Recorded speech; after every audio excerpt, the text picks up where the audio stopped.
Rally आहे इन जो जो असल मकसद आहे वो कहिड़ो आहे? मकसद इहो आहे त सिंध में तरक़ी पसंद पार्टी ग़रीबन जो पोरियतन जो इनकलाब आणे पई।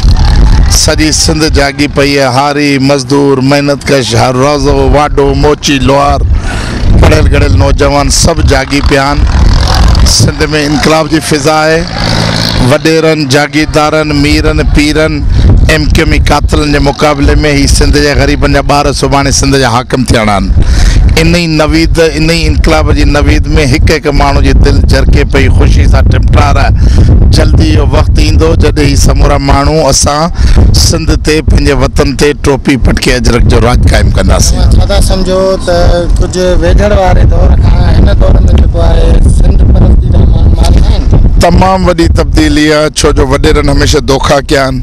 वॾेरनि पंहिंजे सगनि खे मारायो। बेनज़ीर साहिबा शहीद थी वई।